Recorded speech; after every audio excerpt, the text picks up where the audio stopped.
देखो क्या होता है कि ये छोटा सा टॉपिक है, बट मैं इसको इलेबोरेट तुम्हें ज़्यादा देर तक करूँगा, समझने में आएगा मज़ा। ठीक है। देखो क्या होता है कि पहले तो ये समझो कि ये आपका एक पार्ट 3 है। ठीक है। कंपाउंडिंग का,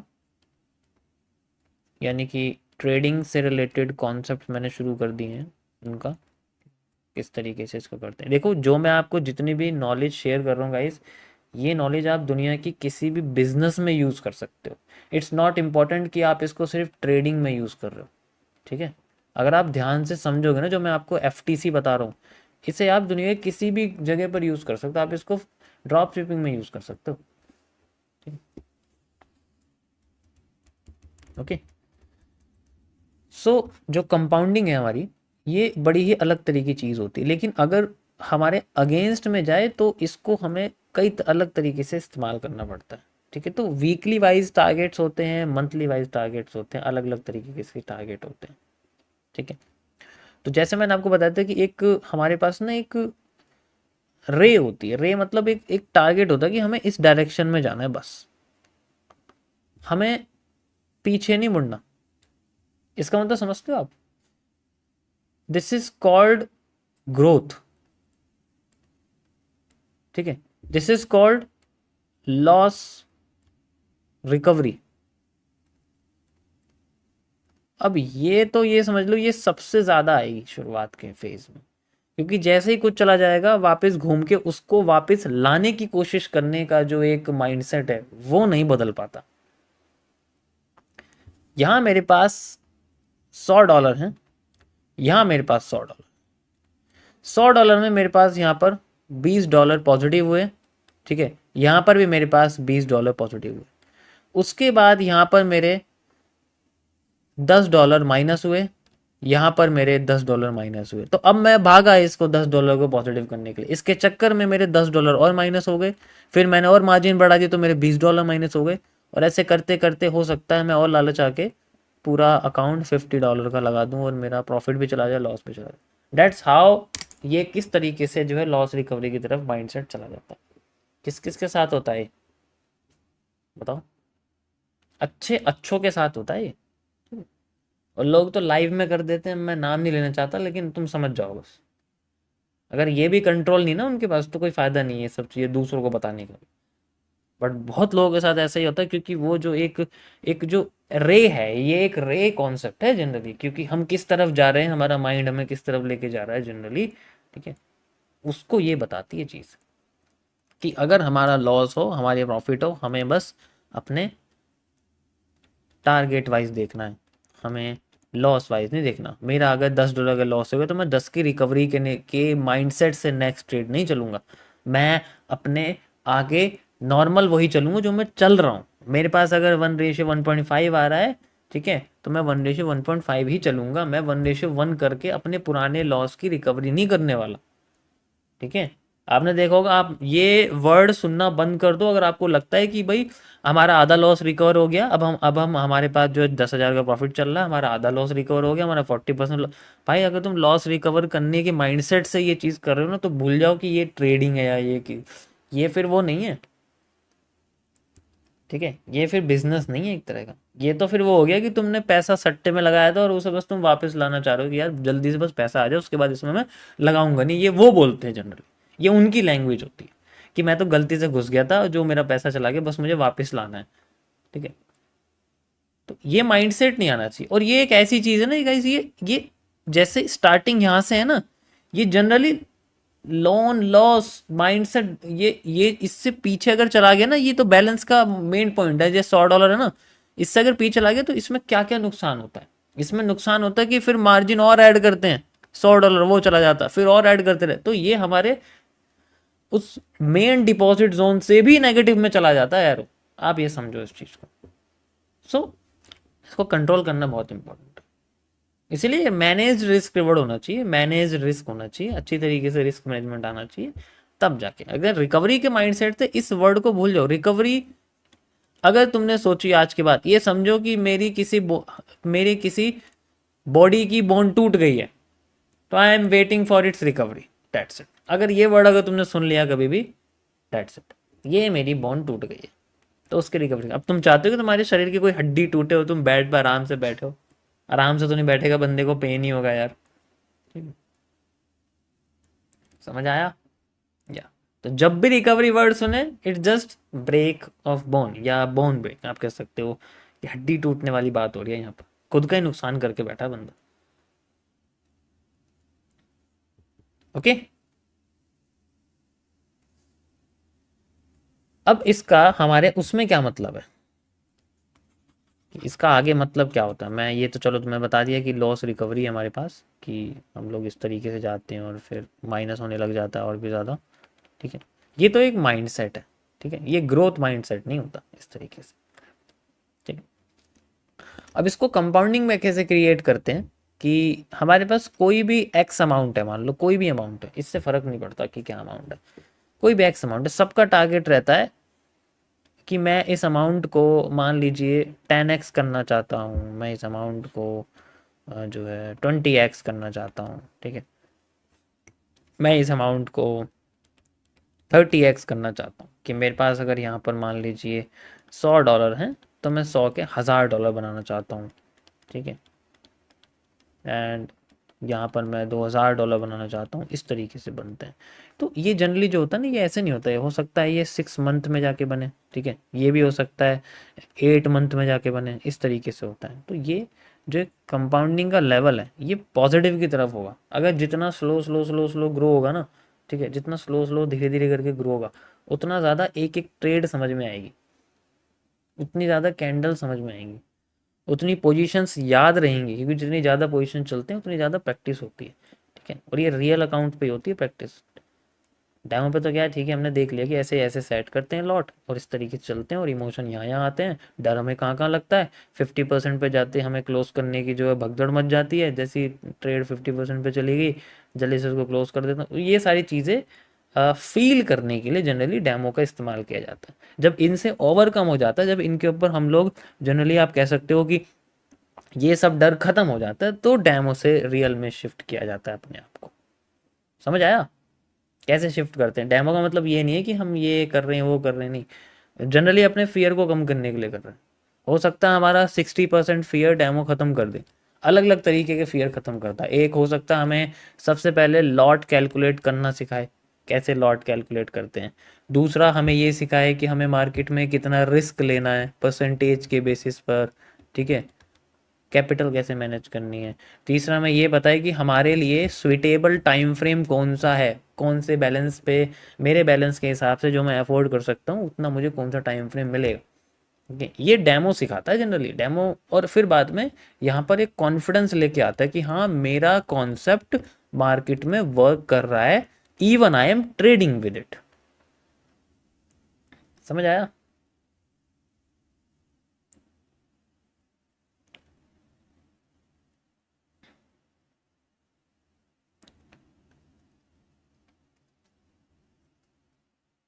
okay, that is how demo treat someone. इसलिए मैं स्टार्टिंग में हमेशा कहता हूँ कि डेमो करना बहुत जरूरी है। ठीक है, जस्ट लाइक, और ये 60% आपका सोल्यूशन निकाल के दे देगा। हो ही नहीं सकता ना निकाले, निकाल देगा। कॉन्फिडेंस तो लेके ही आ जाएगा, ऐसा तो नहीं हो सकता कॉन्फिडेंस ना लाए, 60% कॉन्फिडेंस लेके आ जाएगा। ठीक है, देखो मैं यहाँ पर $100 से नीचे की बात नहीं कर सकता। रीज़न क्यों? क्योंकि $10 में ट्रेड नहीं कर सकते। बात इसकी नहीं है कि ट्रेड लगाई नहीं जा सकती, कर नहीं सकते। रीज़न इसका ये है क्योंकि ये ऐसा अमाउंट है जो यूज़ करने वाला बंदा दोबारा नहीं अफोर्ड कर सकता। समझो बात को। ठीक है, इसको यूज़ करने के लिए जनरली पहले से $100 होने ही चाहिए, ताकि ये उसका तो 10% दिखे। $10 से क्या मतलब, क्या क्या करोगे? ये 1000 सेंट हो गए, कुछ नहीं हो सकता इसका। इसमें बस एक आपका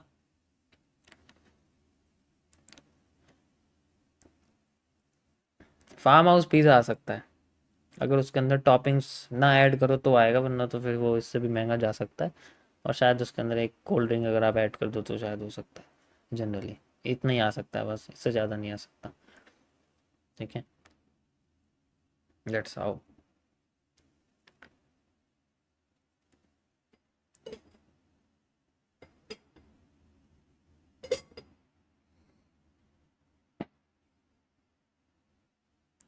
ओके, यहाँ तक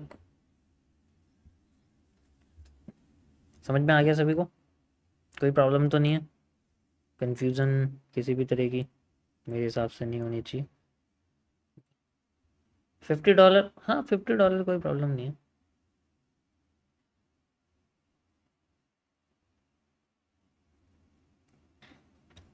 दैट इज़ हाउ।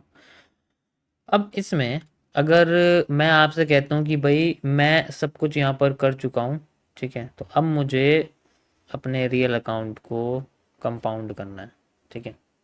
उसके मैं ऑलरेडी आपको ब्रोकर, मार्केट और टाइप्स ऑलरेडी बता चुका हूँ पार्ट 2 में और पार्ट 1 में, ठीक है। यहाँ पर हम उस बारे में बात नहीं करेंगे।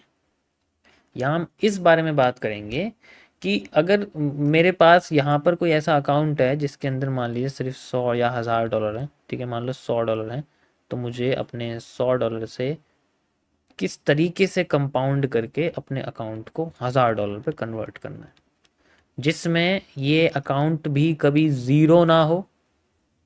यस, ये अकाउंट भी कभी ज़ीरो हो, तो ऐसा क्या तरीका हो जिससे हमारे पास हो। इसमें हमारे पास दो तरीके हैं। एक तो होता है हाई रिस्क, ठीक है, हाई रिवॉर्ड, ठीक है। एक होता है लो रिस्क, हाई रिवॉर्ड, ठीक है। एक होता है लो रिस्क, लो रिवॉर्ड, ठीक है। इस तरीके से होता है। और यहाँ पर ये जो जनरली आपके सेम हो। तो ये तीन चीज़ें यहाँ यूज़ कर सकते हैं जनरली, और वो डिपेंड करता है आपके रिस्क रिवॉर्ड के बेसिस पे। देखो, अगर हम लोग कुछ पेयर्स का इस्तेमाल करते हैं, जैसे 1 मिनट और 30 मिनट, एग्जाम्पल के लिए बता रहा हूँ मैं।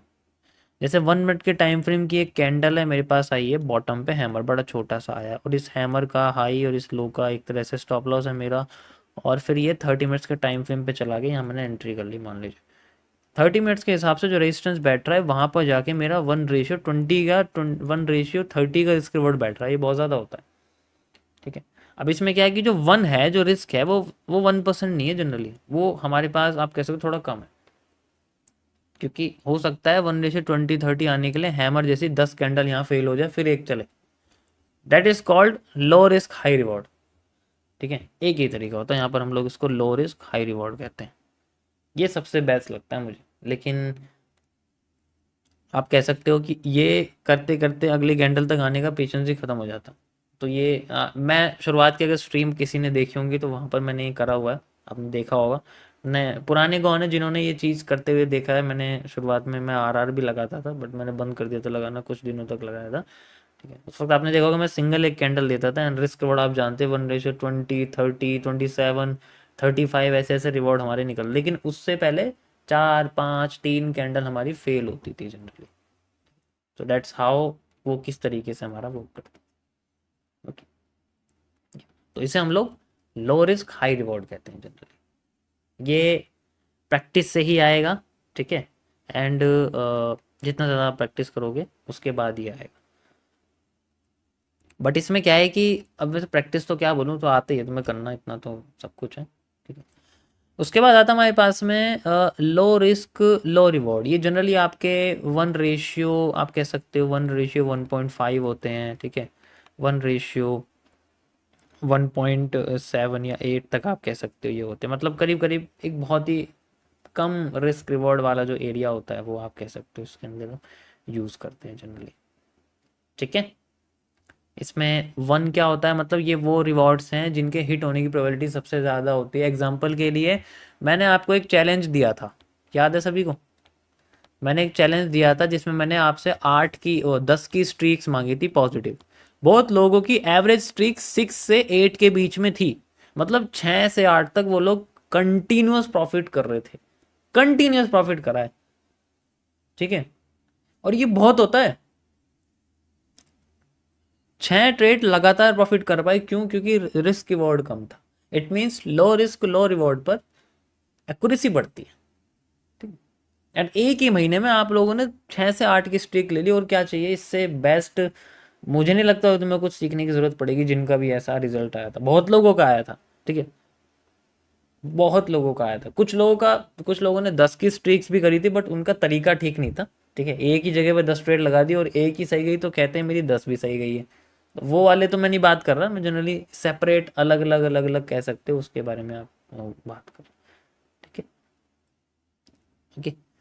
उसके बाद आता है हमारे सामने high risk and high reward. ये जनरली आपके होते हैं, जनरली आप कह सकते हो जिसमें हमारा नॉर्मल रिस्क रिवॉर्ड ऐसे 1% है, 2% आप कह सकते हो वो है।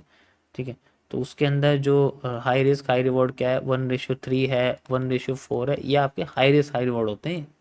ये जो जनरली होते हैं हाई 1:3 1:4, क्योंकि 1:4 है सोचो। लेकिन एनालिसिस मेरी छोटी निकली है मान लीजिए, लेकिन मैं 1:4 ले रहा हूँ। एंड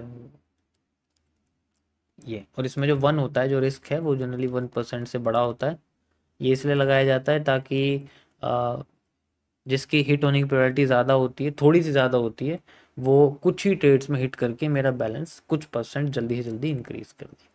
ये उस तरीके से होती है। इसमें जैसे मेरा $100 है, तो इसमें अगर मैं 4% लेना चाहता हूँ तो मेरा ये $4 हो गया। ठीक है, तो इसका 3 से मल्टीप्लाई कर दूंगा तो मेरे को एक ट्रेड में $12 का प्रॉफिट होगा। लेकिन ये हाई रिस्क है कि उसमें एक बार में 4% जा सकता है। लेकिन ये है कि अगर इसमें मेरी अगर हर दूसरी ट्रेड पॉजिटिव रहती है, हर तीसरी भी रहती है, तब भी मैं प्रॉफिट में रहूँगा, ये तब फायदा देता है। इसमें क्या है कि इसमें तो लो रिस्क ही रखना चाहिए, तो ज़्यादा ठीक नहीं है, क्योंकि इसमें भी होता है कभी कभी मार्केट, क्योंकि इसमें स्टॉप लॉस बड़े हो जाते हैं, वैल्यू इतनी ही होती है। ठीक है, लेकिन स्टॉप लॉस बढ़ जाता है, रेंज बढ़ जाती है। कैंडल का ना लेके जोन का स्टॉप लॉस यहाँ यूज करते हैं जनरली, आपको पता ही है इसमें जोन का स्टॉप लॉस यूज किया जा सकता है।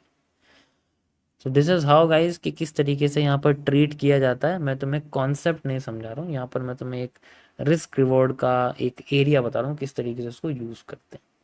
ठीक है, अब यहाँ पर जैसे 1000 100 से 1000 10 से 100 तक जाने का जो एक कंपाउंडिंग की जो टेबल है वो सबकी अलग अलग होती है। अपने हिसाब से क्रिएट कर सकते हो। अब मैं एक बना के दे दूंगा तो तुम सब उसको ही करने लग जाओ, अगर वैसा रियलिटी में होता नहीं। जैसे ग्राफ पे जैसे टेबल निकल के आती है ना, कंपाउंडिंग वैसी असलियत में होती नहीं है। ठीक है, इट्स नॉट पॉसिबल। हर बार के लिए तो नहीं, किसी एक बार काम कर जाएगी, लेकिन उससे पहले कितना नुकसान हो जाएगा वो पता नहीं होता। ठीक है, तो कहना बहुत आसान है कि compounding is easy, but if we slow, बहुत स्लो चलते हैं तो फिर वो पॉसिबल है, ऐसा नहीं। हम इसलिए कर लेते हैं क्योंकि अब मैं आपके सामने $100 से कंपाउंड करके 1000 बना के दिखा चुका हूँ। लेकिन आई हैव 100 के रिजर्व में मेरे पास है कि 100 मेरे ओरिजिनल बैलेंस का 0.1% भी नहीं है, 0.001% भी नहीं, तो इसलिए हम कर सकते हैं जनरली। अब देखो कि मैं सामने जो देख रहे हैं उसके पास ही सिर्फ $100 है, तो वो क्या करेगा, उसके पास तो एक ही चांस है। अब उसमें से अगर वो $10 भी यूज़ करा तो उसके पास सिर्फ 10 चांस है। इस तरीके से, समझ आया? That's how we can use the reality of compounding. और ये जो रिकवरी वाला कॉन्सेप्ट है guys, इसको अच्छे से समझ लेना, क्योंकि ये बहुत इंपॉर्टेंट है। ओके, ये था गाइज आपका आज का टॉपिक। आई होप आप लोगों को समझ में आया होगा। मैं ऑलरेडी बता चुका हूँ, कॉन्सेप्चुअल है, ज़्यादा डीप नहीं है। ठीक है, इसमें से 50% चीज़ आप जानते हो, एंड देन 50% मैंने आपको यहाँ कनेक्ट करके बताई है कैसे इसको यूज़ करते हैं।